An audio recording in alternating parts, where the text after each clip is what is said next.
서울로 직장이 옮겨졌어요. 이사를 와야 되는 상황이 된 거예요. 네. 그래서 오래된 아파트를 찾으려고 해도 사실 만만치 않더라. 네. 만약에 돈의 여력이 안 된다면은 이제 두 가지 방법이 있을 수 있죠. 네. 소장님, 제가 개인적으로 좀 궁금한 게 있어서 질문을 좀 드리고 싶은데요. 질문할 때 제일 무서운데. 네. 날카로운 질문 한번 하도록 하겠습니다. 많은 분들이 궁금해하실 수 있는 내용입니다. 지방 도시에 살고 있어요. 지방 큰 도시 살고 있는데 네. 서울로 이제 이사를 와야 되는 상황이 된 거예요. 네. 근데 지방 도시에 전세를 살고 있었거든요. 네. 그러니까 서울로 이사를 와야 되는 상황이어서 서울에 전세를 이제 구하려고 해요. 근데 지방 도시에 있을 때는 새 아파트, 좋은 주거 환경이 있었는데 네. 막상 올라와서 알아보니까 뭐 안 좋은 아파트, 오래된 아파트를 찾으려고 해도 사실 만만치 않더라. 네. 이제 지역에 대한 갭 차이도 있고 또 전세값이 많이 올라가기도 했고 네. 그래서 이제 많은 고민을 하고 있는데 이런 친구들 같은 경우에 네. 어떻게 하면 좋을까요? 이제 제가 요약을 하자면은 전세로 살고 있고 월세로 살고 있는 거죠. 전세로 살고 있어요. 전세로 살고 있는데 지방에 있고. 네. 근데 이거를 지금 서울로 이사를 하고 싶은데 이사를 하는 부분들이 실거주로 이사를 한다는 거예요? 일단 서울로 직장이 옮겨졌어요. 아, 옮겨졌구나. 서울로 집을 옮겨야죠. 네. 옮기는데 만약에 돈의 여력이 안 된다면은 이제 두 가지 방법이 있을 수 있죠. 첫 번째 접근을 해야 되는 건 실거주예요. 실거주. 네. 근데 실거주를 하려고 하면은 돈이 많이 없으면은 뭐 한 3억 미만짜리 20평대 예비 역세권이 되는데 아직 네. 3억 미만짜리는 있거든요. 서울에도 그런 데가 있어요? 서울은 지금? 없죠. 네, 경기도 쪽에. 네. 서울은 사실은 3억 미만짜리 하려면은 되게 안 좋은 입지에 되게 안 좋은 비역세권의 10평대 15평 뭐 이런 아파트를 하면은 될 수 있는 데가 있긴 있어요. 하지만은 지금 가격 상승률이 많이 높지 않은 서울의 아파트는요 문제가 있는 거예요. 왜냐면은 부동산이라는 거는 가격이 같이 올라갈 때 시간차를 두지만은 같이 상승해주고 네. 그 다음에 떨어질 때 같이 떨어지는 게 정상적인 건데 네. 거기에 이거랑 별개로 넌 할 거 없이 그냥 독구다이로 그냥 조금씩 꾸준히 이렇게 그냥 유지가 하고 있는 데는 좋은 데가 아니거든요. 네. 그래서 서울에 그렇게 할 것 같으면 차라리 경기도에서 서울의 일자리랑 연결이 잘 되는 지역으로 첫 번째는 실거주 입장으로 접근을 해야 되고요. 네. 두 번째는 그 돈조차 안 된다. 네. 그러면은 혹시 연령대가 어떻게 돼요? 그 친구? 30대 초반이고 직장은 대기업이에요. 그러면은 월세를 활용해 가지고 갭 투자를 해 가지고 하면은 돈이 조금 더 줄어들 수 있어요. 투자 금액이. 그러니까 내가 사는 거는 예를 들어 서울이나 뭐 어디에 월세로 살고 월세나 뭐 이런 네. 주거비용을 최소로 하고 내 돈은 어딘가에 갭 투자를 해놓는 거죠. 그렇죠. 갭 투자를 하는데 대기업이면은 회사 내에서도 받을 수 있는 대출이 있거든요. 네, 금리를 네. 그렇게 높지 않게 해서 그래서 그런 식으로 해서 갭 투자를 해가지고 지금 가격들이 올라가는 부분들을 대응하면서 가는 부분들 두 가지 전략으로 갈 수 있죠.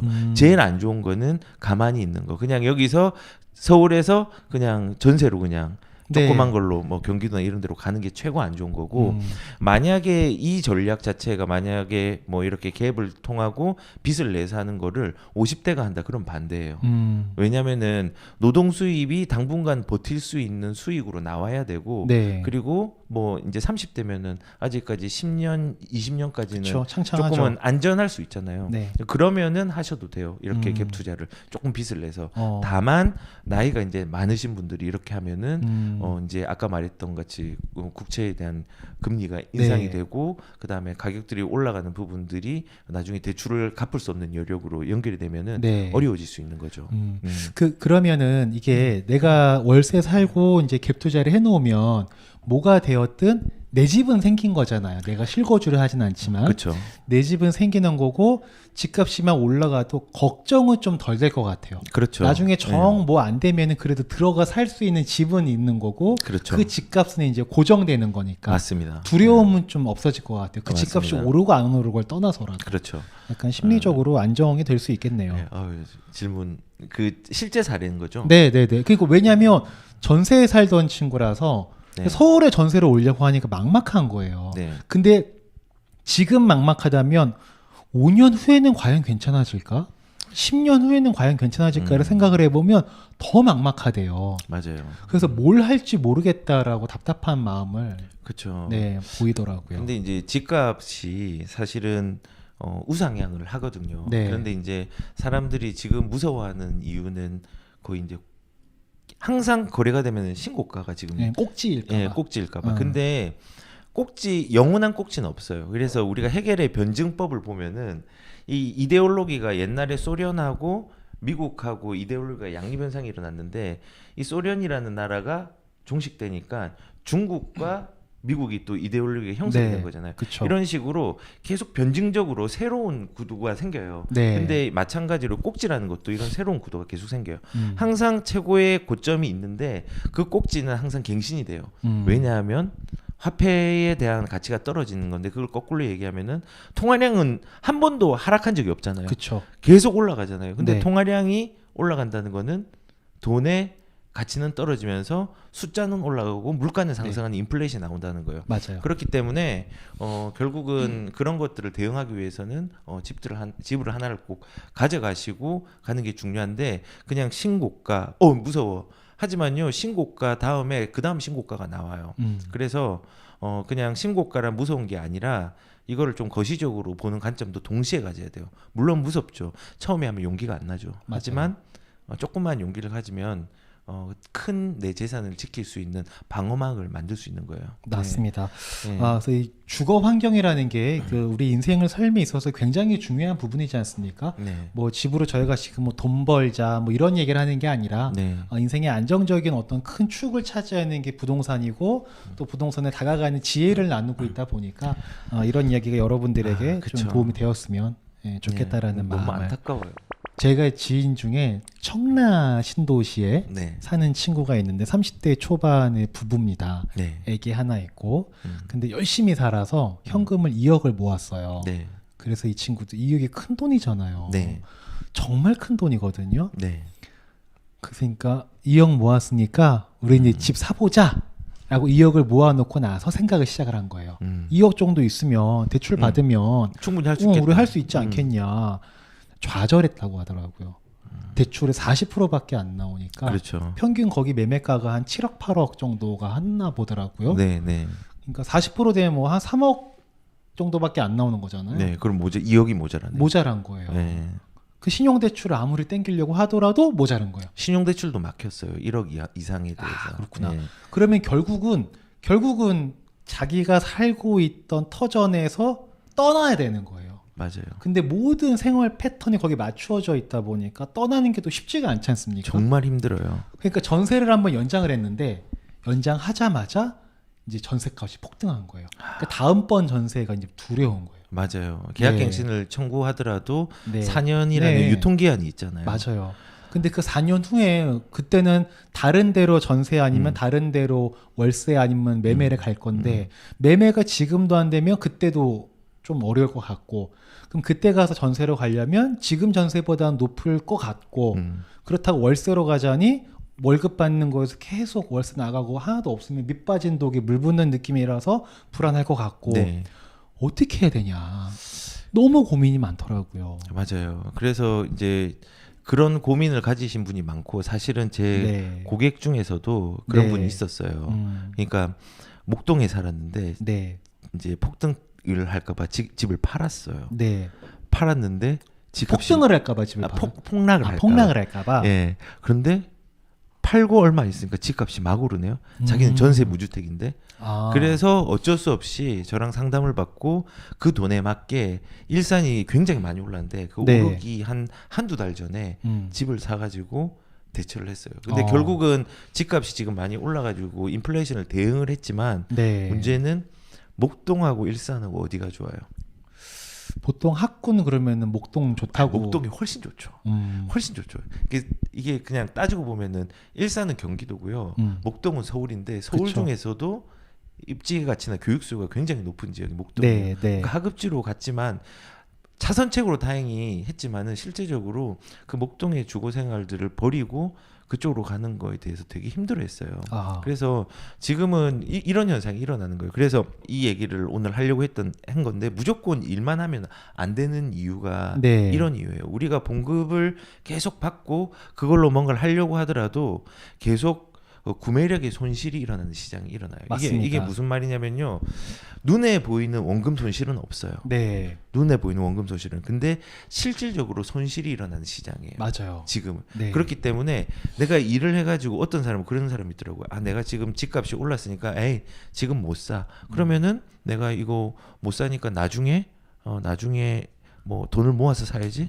절대 못 따라갑니다. 못 따라갑니다. 그래서 빠르게 그 원금 손실을 방지하기 위해서는 지금이라도 그 방지할 수 있는 수단들이 저는 필요하다 생각하거든요. 네. 4, 5년 전에 네. 그 과천의 레미안 슈르라는 아파트가 있어요. 네. 레미안 슈르. 4, 5년 전에 해도 8천만 원에서 1억으로 투자를 해서 들어갈 수 있었어요. 아, 갭 투자로. 예, 갭 투자로. 그런데 지금은 8억이 있어야 돼요. 갭 투자도요? 네, 갭 투자가. 10배가 올랐네요. 예, 엄청나게 많이 올랐죠. 와, 8천 정도면은 비벼볼 만한데 8억이라 그러니까 그냥 부럽지도 않고 그렇죠. 포기하게 되는데. 그리고 레미안 대치필리스라고 저기 그 음마아파트 바로 맞은편에 있는 네. 되게 대장주 아파트가 있어요. 거기도 학군이라든지 학원가 때문에 굉장히 새 아파트로서의 가치가 있는데요. 거기도 예전에는 2억으로 투자가 가능했어요. 근데 지금 2억으로 경기도에 투자 못한 데 되게 많아요. 그렇죠. 예, 많아요. 근데 지금 현재는 전세가가 한 뭐 25억 정도, 네. 매매가가 35억 이상이거든요. 그러면 결론적으로는 가격이 벌어진 거죠. 결국은 지금 원금 손실이 일어났던 그런 갭 투자의 기회가 없어진 거고, 실제적으로 실거주를 하려고 하더라도 3, 4년 전에 대비해서는 가격이 거의 폭등 수준 올랐단 네, 말이에요. 맞아요. 네. 길게 보면요, 제가 음마아파트 예시를 되게 많이 들잖아요. 네, 네. 처음에 78년도, 80년도에 얼마였을까요? 한 2,500만 원, 3천만 원. 지금의 자동차 한 대 가격도 그쵸. 안 되는 그런데 지금은 10억이 넘지 않나요? 25억. 어이구. 죄송합니다, 음악 결론은 뭐냐면은 지금 이게 그 아파트는 가만히 있는 거예요. 그렇죠. 근데 땅의 가치가 올라가는 동시에 통화량이 증가하면서 화폐 가치는 떨어진 거예요. 그래서 옛날하고 똑같은 금액으로 살 수 있는 기회들이 점점 줄어드는 거죠. 계속 변한다면. 그래서 가만히 있으면 안 되는 거예요. 맞아요. 가만히 있는다는 건 월급만 받는 걸 얘기하는 거예요. 그걸로 모으면은 절대로 못 따라잡습니다. 이 그 실물 경제의 어떤 속도들을 따라잡을 수 없고 부동산의 가치 속도를 따라잡을 수가 없어요. 그래서 저는 이렇게 실질적인 손해를 보는 시장이 가만히 있으면 되기 때문에 무조건 열심히 일만 하는 게 아니라 이 구매력 손실에 대응하는 전략들이 개개인마다 뭔가 있어야 돼요. 그래서 저는 어떤 전략을 얘기를 해주냐면요. 돈이 있으면은 물론 강남을 들어가고 싶죠. 하지만 강남에 못 들어간다면 차선책으로 그 돈에 맞는 진보하는 부동산에 들어가라고 해요. 근데 부동산에도 접근하기 어려울 수 있고, 아니면 은퇴를 해가지고 어려운 상황이 생긴다. 그러면은 뭐 부동산을 사봤자 그걸 깔고 있어봤자 소용이 없잖아요. 그럴 경우에는 저는 금융 상품에 대한 부분들도 언급을 해요. 언급을 해요. 왜냐하면은 저희 부모님 얘기를 종종 드렸는데 부모님한테도 그런 금융 상품에 대한 활용들을 얘기를 했어요. 그래서 집을 사려고 하는데 집 사지 마라. 왜냐면은 집을 사는 것도 부모님 되게 좋으신데 그걸 해가지고 빚을 낸다면 생활비가 깎이면서 노후에 더 팍팍한 삶을 살아야 되잖아요. 그쵸. 차라리 그럴 때는 기존의 집이 안정적이니까 금융 상품으로 돈을 한 100만 원, 150만 원 나올 수 있는 여건들, 현금 흐름을 만드셔서 현금 흐름을 만들어 가지고 가라고 하는 부분이 있죠. 그 LTV 비율들 이제 부담부라는 게 LTV 비율로 적용을 해서 하잖아요. 그래서 저도 그 이제 안심하고 이런 금융에 대해서 같이 고민을 할 수 있는 게, 이제 폭락을 대비할 수 있도록 LTV 비율들을 미리 조정할 수 있는 마음들도 가지고 있잖아요. 그럼요. 그렇기 때문에 사실은 폭락이 오고 거기에 대한 대출 비율들을 줄여버리면은 경매로 거기에 맞춰서 넘어간다고 하더라도 사실은 원금 손실이 없는 거죠. 그렇죠. 저는 그래서 그 소장님이랑 부동산 너무 좋은 게 뭐냐면 저는 부동산 시장을 잘 봐야 되거든요. 그래서 만약에 요만큼이라도 뭔가 시그널이 보인다, 하락에 대한, 그러면 그때부터 LTV를 지금은 75%까지 하고 있거든요. 최대. 근데 이제 이거를 더 낮춰야죠. 대신 근데 또 이런 건 있습니다. 이게 75% LTV로 하면은 이제 그 시장에 형성되어 있는 이자 수준이라는 게 있어요. 이건 저희가 정하는 게 아니라 이제 시장에 형성되어 있는 가격이 있는데, 이거를 만약에 한 60%나 50%로 낮출 수 있어요. 네. 그러면 이자가 훨씬 줄어드는 거예요. 아, 그렇죠. 그러니까 지금은 저희가 75% LTV 수준의 8% 이자를 고객분들에게 드릴 수 있거든요. 네. 그리고 만약에 이제 이순위라도 75%까지입니다. 이순위로 들어가면 보통 10% 이자를 드릴 수 있는데 이거 50%로 내거든요. 그럼 이자가 보통 이제 4.3 뭐 이렇게 되는 거예요. 그러면 지금 이 시장에서 50%짜리가 더 마음 편하긴 하겠죠, 아무래도. 50%하고 한 4% 받을 것이냐. 근데 여기서 세금 떼면 또 한 2점 몇 된단 말이에요.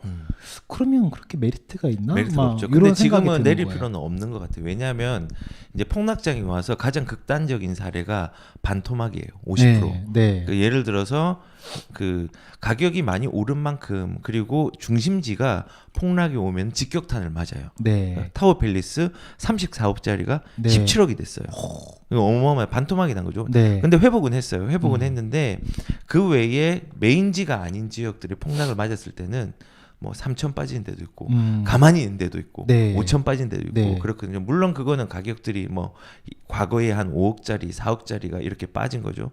그렇게 치더라도 사실은 반토막은 나진 않았거든요. 네. 그래서 만약에 뭐 강남의 아파트가 부담부로 들어갔다라고 하면은 조금은 리스크 관리를 좀 해야죠. 근데 네. 그 외의 것이라면은 75%는 지금 적당하고 네. 하락장이 오더라도 60% 미만으로 하지 않아도 상관없을 것 같은 네. 생각이 들어요. 그 저희가 근데 되게 재밌는 게 이런 거예요. 저희가 강남에 있는 아파트도 있고 압구정도 있고 다 있는데 네. 주로 많은 게 이제 서울이랑 그리고 경기도권이 제일 많아요. 네. 뭐 광교도 있고 네. 뭐 삼본도 있고 의왕도 있고 뭐 동탄도 있고 여러 가지 군데가 있는데 근데 딱 저희가 이렇게 올리잖아요. 네. 이런 거 있습니다라고 올리면은 강남을 선호하세요. 강남을 선호하죠. 근데 이유가 없습니다. 이유는 명확하죠. 강남을 선호하십니다. 네. 가장 유명한 곳, 네. 가장 입지 좋은 곳. 내가 한 번쯤 안전한 들어본 곳. 예. 아파트. 예. 근데 네. 거꾸로 말하면요.